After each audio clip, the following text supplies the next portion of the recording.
जीवन में हमारा सतत का चलना, जन्म से लेकर मृत्यु तक कुछ ना कुछ करते रहना, ये प्रवाह जैसा चलता रहता है। उसमें मनुष्य प्राणी एक विशेष रूप से अपने जीवन के बारे में सोचता है, पूरी सृष्टि के बारे में भी सोचता है और सृष्टि को निर्माण करने वाले के बारे में भी सोचता है। उसके प्रति कुछ भावना भी रखता है, कृतज्ञता रखते हुए उसको नमस्कार करने वाला मनुष्य प्राणी है। यही उसकी विशेषता है। और इसी विशेषता के कारण वह साक्षात भगवान भी बन सकता है। नर करनी करे तो नर का नारायण बन जाए, यह ताकत उसमें रहती है। यह ताकत दी हुई है भगवान ने।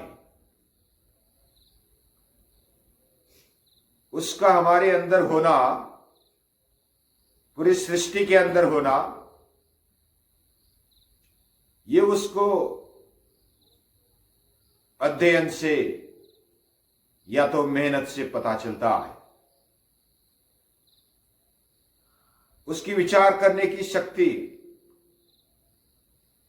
और उसके अंदर का भाव, उससे वो इसी रास्ते पर आ जाता है और सतत कुछ ना कुछ विकसनशील रहने के लिए सोचता है। ये उसकी मेहनत जब वो लगातार करते रहता है, तभी विकास की ओर जाने का रास्ता उसके लिए खुल जाता है, अन्यथा वो पशुवत भी बन जाता है। वह मेहनत, वह साधना, वो लगातार वो करते रहता है, बिना कोई रुकावट। सतुदीर्घ काल निरंतर सत्कारा सेवित दृढ़ भूमि। ऐसी उसकी साधना जब लगातार बने रहती है तो उसके जीवन में एक अलौकिक ऐसी शक्तियां उसको मिलने लगती है। उसके अंदर वो पड़ी ही होती है, लेकिन उसको जगाने का काम इसके जरिए वो करता है। और ये अद्भुत शक्तियां वो होती है भगवान की। उन शक्तियों को लेकर वो और विकास की ओर अग्रसर होता है और कृतज्ञता और बढ़ जाती है। भगवान के प्रति आत्मीयता बढ़ जाती है, उसकी एकरूपता बढ़ने लगती है। और जैसे हम निसर्ग में भी देखेंगे तो वही देवों में देखने को मिलता है। इस सृष्टि में सूर्य अपना काम करता है, कोई रुकावट नहीं, कोई आराम नहीं, विश्राम नहीं। सतत तपने वाला सूर्य वह देखता है, सतत बहने वाला वायु वह अनुभव करता है, सतत हरी भरी और प्रसवधर में रहने वाली पृथ्वी वह भी अनुभव करता है। अलग अलग शक्तियों को या तो देव देवताओं को वो देखते हुए, अनुभव करते हुए जब अपने जीवन में आगे बढ़ता है और खुद में भी वही तत्व, वही शक्तियां उसको अनुभव होने लगती है कि इसी के कारण मेरा जीवन चल रहा है और उनके जैसा ही जीवन जीना क्या मैं कर सकता हूं? क्या मैं इतना महान हूं कि मैं उनके जैसा जीवन जी सकता हूं? वो हिम्मत करके देखता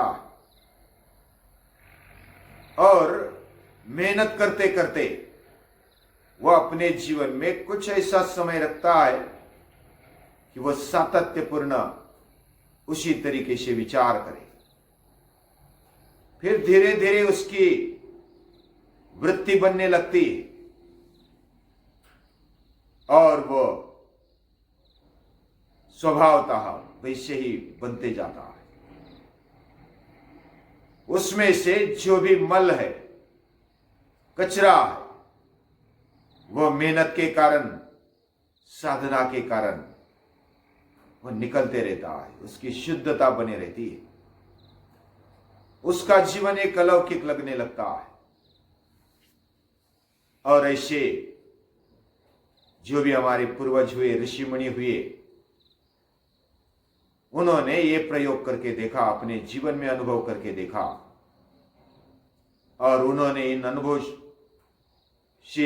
ऐसे जो चरित्र है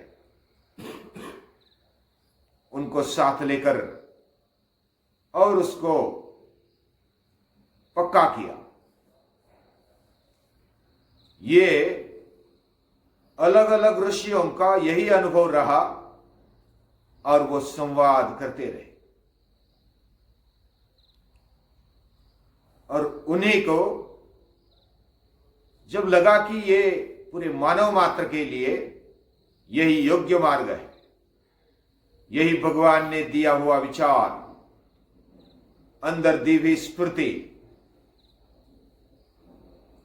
उन्होंने जो भी लिख कर रखी वो वेद, वो ऐसा नहीं मानते कि मैंने या तो हमने ये किया है, हमने तो केवल देखा, ऋषयः मंत्र दृष्टा रहा न तो करता रहा।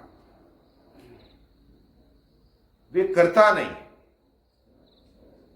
वे दृष्टा है और दृष्टा की भूमिका में वो आए।